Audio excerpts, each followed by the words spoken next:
Hello everyone, I'm Ankit and you're watching StudyIQ IAS English channel. In our today's video, we'll be understanding how Lokpal essentially functions. And why are we discussing Lokpal actually? Because Lokpal 2 days before disposed of a complaint made against the former chairperson of SEBI, Mrs. Madhabi Puri Buch, on allegations of corruption. So let us first understand the context of our today's discussion. Now, many people, they alleged that when Madam Madhabi Puri Buch was the chairperson of SEBI, she had made certain corruption activities, right? These included allegations of quid pro quo. These included allegations of conflict of interest. So basically, all this matter was heard by the Lokpal. Now, Lokpal found that when people made allegations against the former chairperson of SEBI, they did not supply evidences to support their allegation. So because of want of evidences, Lokpal disposed of the complaint saying that you have provided no evidence, so that is why this case does not stand in the court of Lokpal. Now, Madam Madhabi Puri Buch, her tenure was quite notable. First of all, she was the first woman head of SEBI, and also she was the first person belonging entirely from private sector who has not functioned in government, and she was appointed as the chairperson of SEBI. She had experiences in private sector banks like ICICI. And earlier, before Madhabi Puri Buch, only the former bureaucrats like IAS, like IRS, they have only been appointed as the chairperson of SEBI. So in this today's video, allegations of corruption against a particular individual, that is not important. What is important basically is how the body Lokpal actually functions. What is the jurisdiction of this body? Who can it investigate the case against the corruption, right? So that all we are going to cover in our today's discussion. Now, Lokpal is basically an anti-corruption ombudsman, and it has a legal sanctity of a statutory body. Why statutory body? Because it was formed after a law passed in the Indian Parliament known as Lokpal and Lokayuktas Act 2013. And if you remember this year 2013, this act was passed only after an agitation conducted by India Against Corruption, which was led by a Marathi activist known as Anna Hazare, right? Now, this Lokpal, it conducts inquiries and investigates allegation of corruption against certain public functionaries. Who are these public functionaries against whom the Lokpal can investigate and inquire into? I'll tell you in our today's discussion, right? Now, what you need to understand that Lokpal is headquartered in New Delhi, and it is an independent body not coming under control of any ministry of either union or state government, right? So this is basically Lokpal. Now let us understand who all are the members and chairperson of Lokpal. Now the Lokpal Act, that is Lokpal and Lokayuktas Act 2013, it provides that there can be one chairperson and 8 members. So essentially the composition of Lokpal is 1 plus 8. Now it lays down few criteria or qualification also for its chairperson and members. Let's find that one out.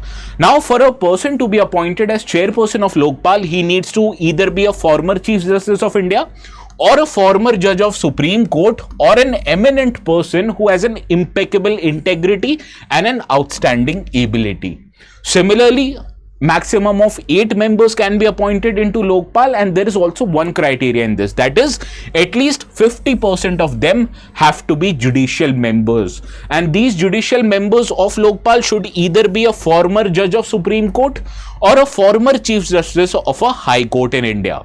Similarly, a minimum of 50% of these 8 members, they need to come from categories of scheduled caste, scheduled tribe, OBC, minorities and women. And what you need to understand that you have to be at least 45 years of age or above if you are needed to be appointed as a chairperson of Lokpal or a member of Lokpal. That is, you can't be appointed as a member or chairperson of Lokpal if you are 44 years old or below, right? Now let us understand how can members of Lokpal be appointed. Now it is the President of India who appoints the chairperson and members of Lokpal, but the President of India does not do it under his or her own constitutional discretion. Rather, President of India makes appointment only after the names of such persons are recommended by a selection committee. And this selection committee, it includes Prime Minister of India, who acts as a chairperson of selection committee, and other members of this selection committee include Speaker of Lok Sabha, Leader of Opposition in the Lok Sabha, Chief Justice of India, and one eminent jurist who is nominated to the selection committee based on the recommendation nomination of chairperson, that is Prime Minister, and other members of the selection committee.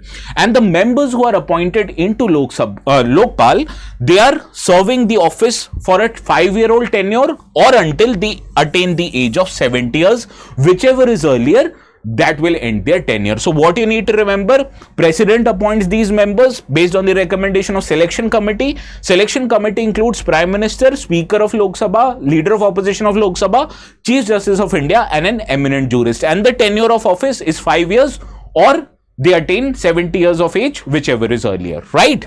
Now the best part about Lokpal is the wide jurisdiction. Lokpal can inquire into allegations of corruption against anyone who is or has been a Prime Minister of India, Minister in the Union Government, or a Member of Parliament. And it also includes officials who are serving in Union Government, including Group A, Group B, Group C, and Group D services, which includes IAS, IPS, IRS, IFS. All of these people are coming under the jurisdiction of Lokpal, in addition to important government functionaries, Prime Minister, Minister in Union Government, MPs, etc. Right? So that is why I told you the jurisdiction of Lokpal is quite wide. It also inquires into corruptions of allegation, including chairpersons, members, officers, directors of any board, corporation, society or trust, or even an autonomous body that has been established by an act of parliament, or which is either partially or wholly funded by union or state governments. That is why I told you SEBI is a statutory body, and therefore the chairperson of SEBI was also a current or even the former chairpersons of SEBI is also falling under the jurisdiction of Lokpal. Similarly, Lokpal can also investigate into allegations of corruption against any society, trust or body that receives foreign contribution every year for at least 10 lakh rupees. So these all can be investigated by Lokpal, and that is why I told you the jurisdiction of Lokpal is quite wide. But what is that you need to remember is that it even includes the Prime Minister of India, a former or even the current Prime Minister of India. But you understand, Prime Minister of India is the head of Indian government. So you need certain safeguards before you can inquire into the allegations of corruption against the Prime Minister of India. They are not exempted, but they can be investigated under certain specific conditions. So what are those specific conditions? Let us find that one out. Now the act, that is Lokpal and Lokayuktas Act, it includes several safeguards before the Lokpal can investigate actions of Prime Minister. And these safeguards are intended to provide or to prevent undue interferences in the working of government, especially by Prime Minister, and ensure that a fair process is ensured before you can investigate a Prime Minister. So before you investigate actions of Prime Minister, Lokpal requires approval of its entire bench. That is the entire members of Lokpal, 1+8. They need to give approval and authorize any investigation that can be conducted of actions of Prime Minister of India. And if you are actually inquiring against Prime Minister of India, those inquiry must be held in a private setting away from public access, and you need to record these events in camera. And if you are not able to find allegations of corruption against Prime Minister of India, then you or the Lokpal need to delete those videos, right? So this is the caveat, or this is the safeguard provided against allegations of corruption or inquiry of those allegations against Prime Minister of India. Similarly, few of the responsibilities of Prime Minister of India are also excluded from the jurisdiction of Lokpal. That is, Lokpal is specifically barred from investigating complaints related to international relation, external or internal security of India, public order, atomic energy and space. So these all fields, they are exempted from Lokpal's jurisdiction. Similarly, Lokpal can only investigate the case before the approval is given or authorization is given by the full bench, and that inquiry can only be conducted in camera, in private setting, away from public access. And if Lokpal does not found any truth for allegation made on Prime Minister, then Lokpal has to delete the video of the recording, right? So this is how Prime Minister is safeguarded. Prime Minister has to answer to Lokpal, but under certain circumstances. Now let us understand different other powers of Lokpal. Lokpal, while conducting inquiries or investigating cases of corruption, it has power to look after or superintendents to give directions to the CBI also. Similarly, there is an inquiry wing of Lokpal that has been vested with the power of civil court, which means Lokpal's inquiry wing can summon a person, can demand their physical presence so as to question them, right? So that is why they have been given with powers of civil code. Similarly, Lokpal also has a power to confiscate any asset which Lokpal believes may have been accumulated with use of money that has been cornered via corrupt activities, and this includes proceeds, receipts and benefits that have been accumulated by any person who has gotten those assets or property using the corrupt money. Similarly, Lokpal also has a power to recommend transfer or suspension of public servants who are connected with the allegation of corruption so that they don't interfere with the inquiry of Lokpal. And similarly, Lokpal also have power to give directions to prevent destruction of records so that it does not impede the investigative process of Lokpal. So these all are powers that is given to Lokpal, which makes Lokpal a very effective body when dealing with anti-corruption matters, right? Now, before ending the session, I'd want each and every one of you to solve this question. This question appeared in prelims this year only on last Sunday, and that is why please try to solve this question. Also, give the answers in the comment section, and the ones who give it correctly, I will like your comment.